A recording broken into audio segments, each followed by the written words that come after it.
Une nouvelle question juridique avec le docteur Mélenec. Les auditeurs connaissent déjà le début de l'affaire car j'ai eu l'occasion de m'exprimer là-dessus, une fois au moins chez Claude Reichmann, en présence de Gérard Nicou, et une deuxième fois chez le commandant Guillaume lorsque je fus reçu en 2002 par le directeur des renseignements généraux. L'affaire commence pour moi en 1970. Avec 30 autres médecins, je suis engagé comme médecin membre des commissions primaires des permis de conduire à la préfecture de police. Qu'est-ce que c'est que ces commissions? Ce sont des médecins qui examinent les candidats au permis de conduire, des personnes qui ont fait une sanction, notamment un retrait de permis de conduire. Nous sommes donc 15 commissions de 2 médecins.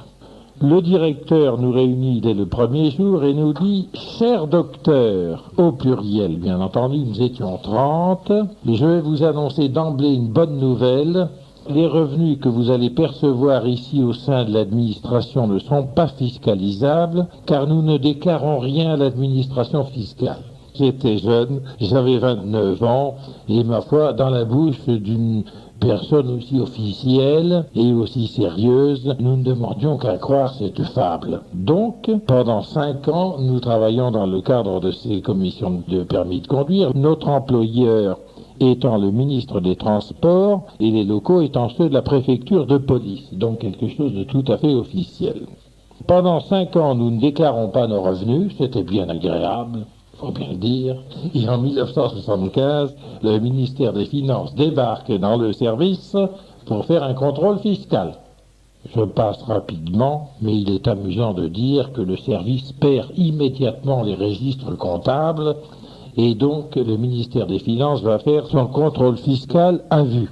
À l'issue de ce contrôle qui dure quelques mois, le ministère des Finances nous déclare que nous sommes en réalité des salariés et que par conséquent, nous aurions dû être fiscalisés comme des salariés et nous allons être redressés comme des salariés, ce qui n'est que justice. Donc nous payons nos dettes à l'État et nous sommes en règle.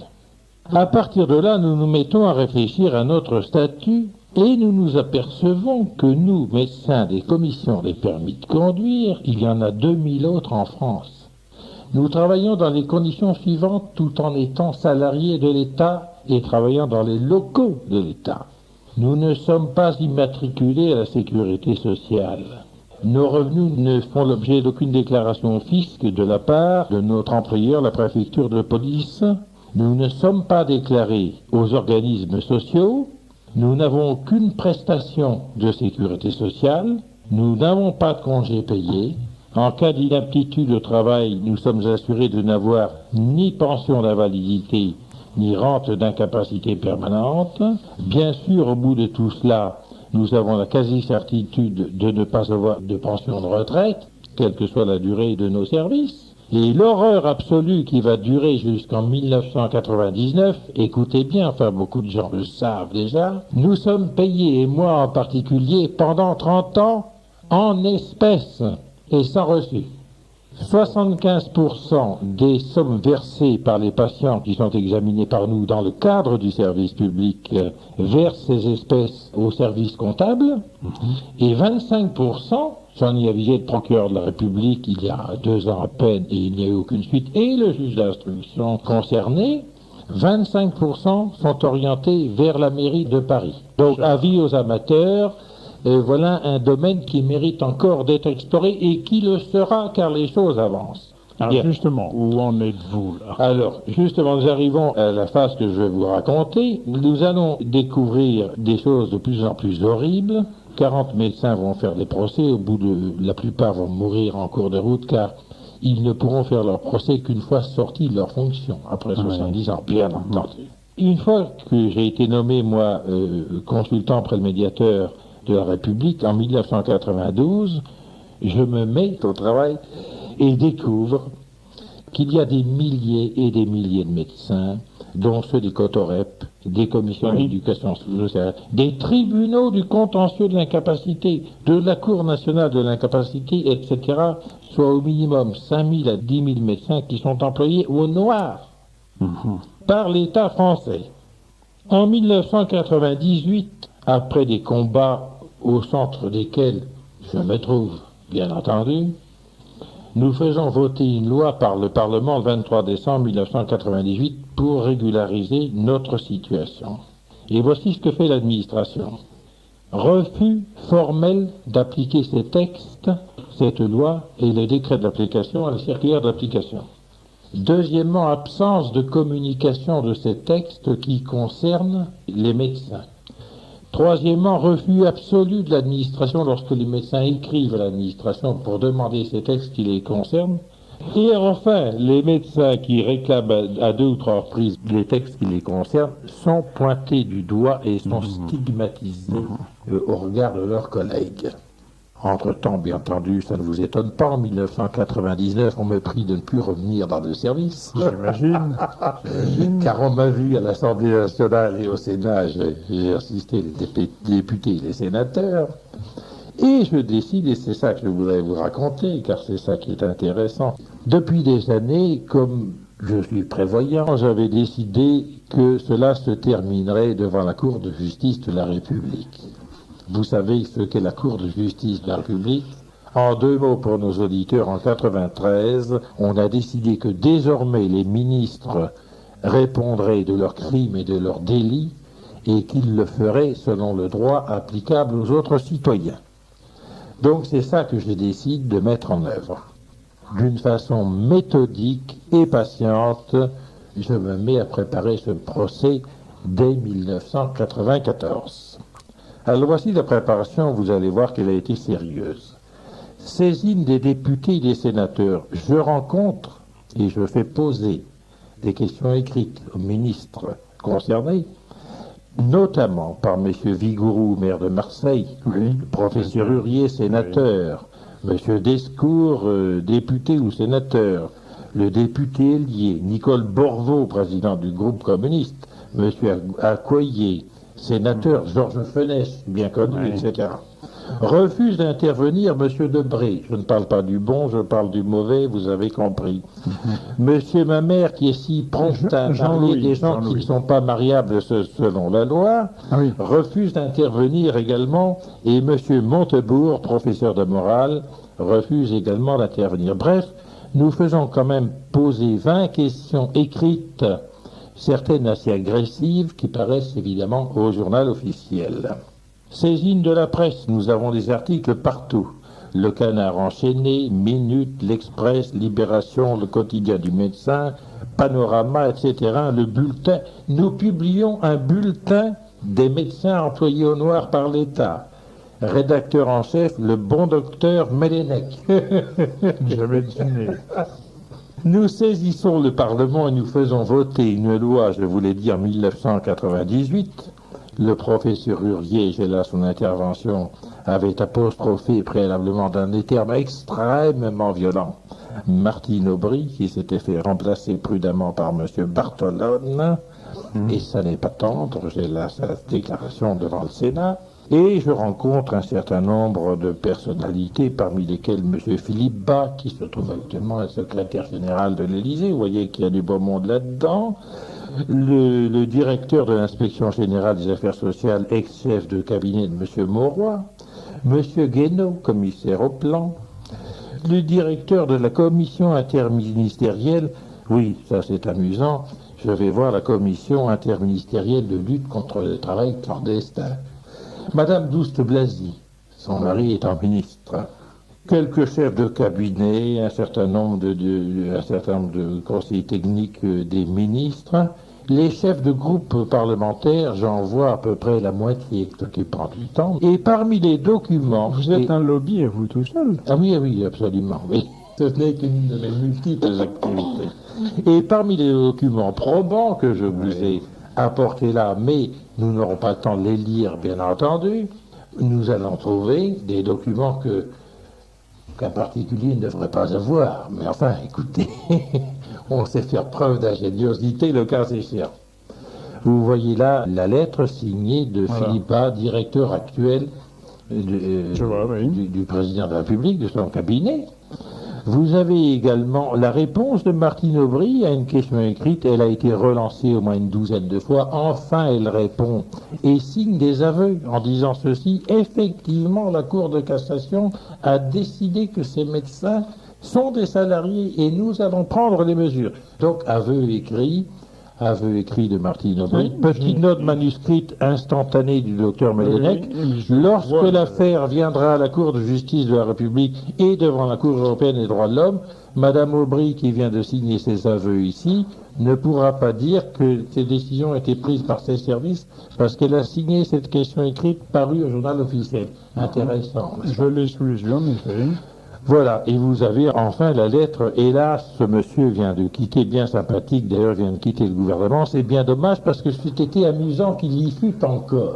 C'est Jean-François Mattei. Jean-François Mattei, à qui je rends visite au mois de décembre 2001 à l'Assemblée nationale, qui est stupéfait, indigné, et qui fait la belle lettre que voilà au ministre des Affaires sociales, et en tout cas au ministre de la Santé, qui est Bernard Kouchner, lequel ne répond pas. Bernard Kouchner quitte ses fonctions quelques mois plus tard et M. Mattei devient ministre. Je vais donc à son cabinet, je me précipite, je leur dis, chers amis, vous étiez dans l'opposition il y a quelques mois, maintenant vous avez changé de casquette, vous voilà employé au noir. Nous allons enfin pouvoir parler. Quelques entretiens ont lieu avec M. Essartier, enfin l'un de ses membres du cabinet, et ça ne mène à rien. Donc, ceci étant dit, quelques autres démarches, je rencontre, alors que cela est très inhabituel, les deux présidents successifs de la Cour de justice de la République, messieurs Le Gunéec et Le Gall. Et enfin, dernier coup de boutoir, j'envoie des huissiers dans le bureau de Martine Aubry alors qu'elle est encore ministre. Ce n'est pas quand elle est allée dans sa campagne, ça n'aurait aucune valeur. Et j'envoie d'autres huissiers chez Jean-Claude Quessot, qui est encore ministre également, en leur disant, s'il vous plaît, maintenant, vous allez faire comme tout le monde, vous allez appliquer et faire respecter la loi française, vous êtes payé pour cela avec nos deniers. Alors, première plainte devant la Cour de justice de la République, le 10 août 2002. J'invoque 5 délits. Le travail dissimulé. Puni de 2 ans de prison et 200 000 francs d'amende. En relève un certain nombre de hauts fonctionnaires et les ministres, bien entendu. Emploi non déclaré par absence de déclaration aux organismes sociaux. Abus de vulnérabilité. Discrimination, parce que les autres salariés, eux, oui, bien sûr. Et enfin, attestation mensongère dont nous avons bénéficié pendant 30 ans, car on a prétendu que nous étions payés directement par les patients, alors que nous n'avons jamais, j'en atteste, reçu un centime des patients, et toujours de l'administration. Alors l'instruction, voilà ce que je veux dire. Voilà ce qui se passe devant nos hautes juridictions. Premièrement, je ne suis pas reçu à la Cour de justice de la République. Deuxièmement, pour amorcer ma plainte, j'ai adressé quelques pièces, très peu nombreuses, mais j'ai un dossier de 40 kilos. Je propose, et ce n'est pas faute d'insister, que ce dossier soit lu, puisque la juridiction en a l'obligation. Ce dossier n'est ni demandé ni consulté. Troisièmement, l'affaire est classée purement et simplement. Mais ce n'est pas tout. Dans cette prétendue décision de classement, il n'y a aucune motivation, pas un mot d'explication. Et cinquièmement, on me refuse les pièces. Alors j'écris au président de la commission des requêtes, qui est le premier filtre de la Cour de justice de la République, et je lui dis, cher monsieur, vous êtes juriste comme moi, vous savez très bien qu'une décision, une prétendue décision non motivée n'est pas une décision, ce n'est même pas un acte nul de nullité absolue, c'est un acte inexistant. Par conséquent, en tant que juriste, je ne vois qu'une explication. Votre poule dactylographique a perdu la feuille intercalaire. S'il vous plaît, demandez au secrétaire de la trouver et qu'on la mette dedans, et après nous parlerons. Et il me répond, écoutez, et il signe sa lettre. Écoutez, vous n'êtes pas juriste, mais vous allez comprendre. Premièrement, nos décisions ne sont soumises à aucun recours. Ceci est exact, c'est une iniquité, mais c'est exact. Le fait du prince. Oui. Deuxièmement, et c'est là que vous allez sursauter, c'est là qu'est la monstruosité, en conséquence, dès lors que vous n'avez aucun recours, nous n'avons pas à vous dire pourquoi nous avons pris cette décision. Nous n'avons pas à motiver. C'est incroyable. Vous êtes assis, n'est-ce pas? Oui, c'est incroyable. La lettre est là, hein, par conséquent, je ne peux rien inventer. D'ailleurs, je serai en prison. Je les ai sous les yeux. En d'autres termes, et je résume, nous venons, cher monsieur, me dit-on, de faire une lettre de cachet. Voilà, exactement. Vous avez déposé plainte, nous n'avons pas à vous recevoir. Vous invoquez des pièces, nous n'avons pas à les lire. Nous avons une décision, nous n'avons pas motivé. Nous n'avons pas à vous dire pourquoi nous avons pris. Et vous n'avez aucun cours. Voilà. Et vous n'avez aucun droit de savoir pourquoi. C'est là qu'est la monstruosité. Oui. C'est une monstruosité, c'est une chose impensable dans notre ordre juridique. Impensable. Sauf que la Bastille a été détruite et qu'on ne peut pas vous y mettre. Alors que fait le bon docteur Mellennec? D'abord, il envoie un mémoire très sévère, en date du 30 mars 2003, tel qu'il sait l'écrire, très courtois dans la forme, mais d'une dureté, à juste titre, impitoyable.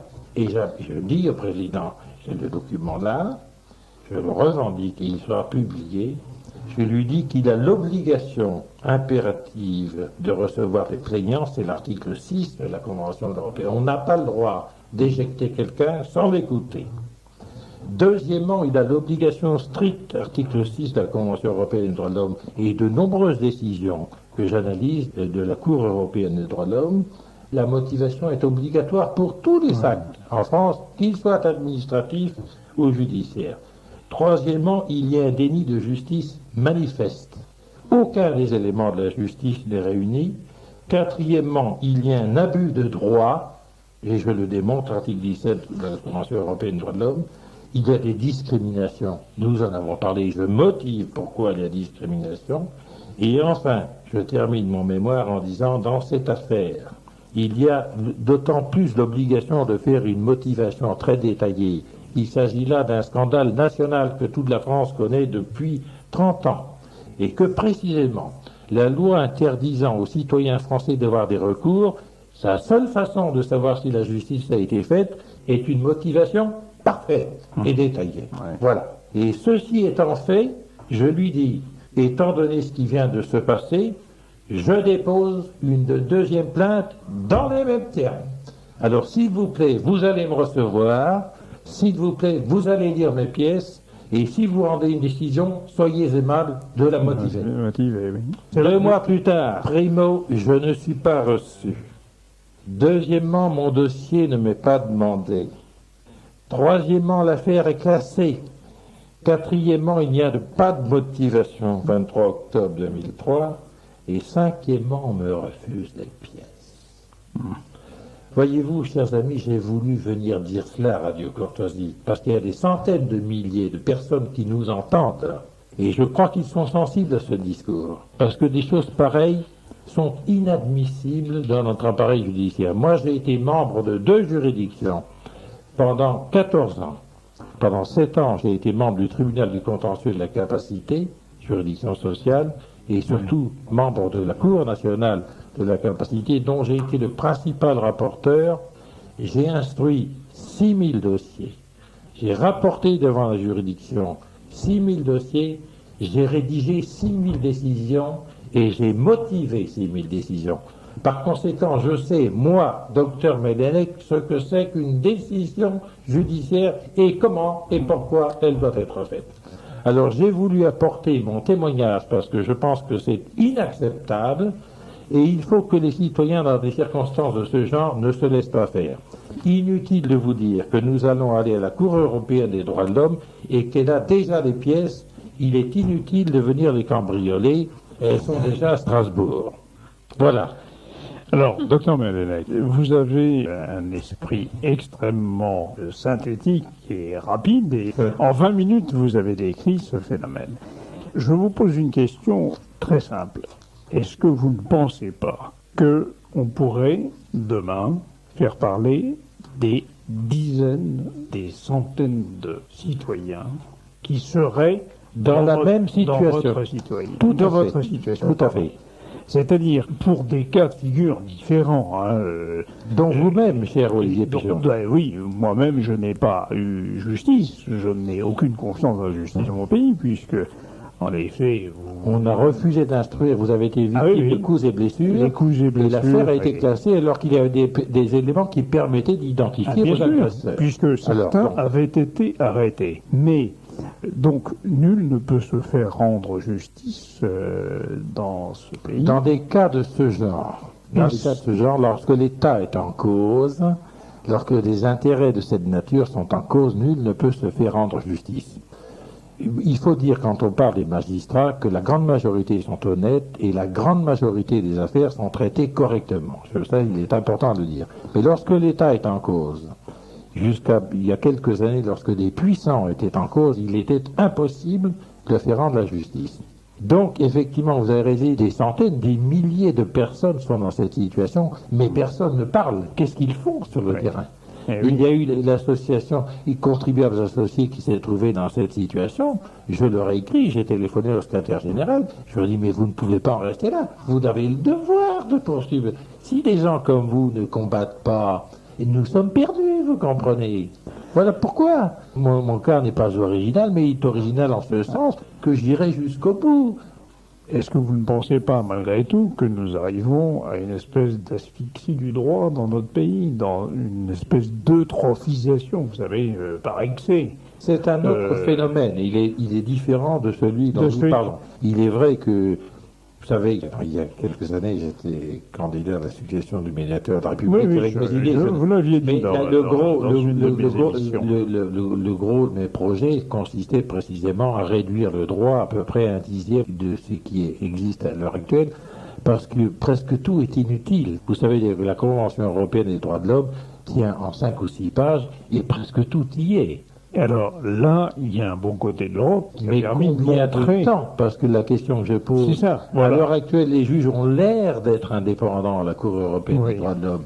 Mais lorsqu'il y a un État européen, l'État européen va faire infiltrer la Cour de ces éléments à lui.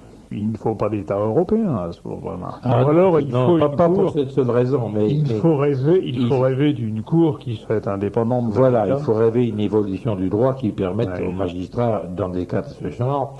Notez qu'il y a des progrès depuis 92, il est vrai, dans cette lutte très dure que je mène depuis 13 ans devant toutes les juridictions françaises.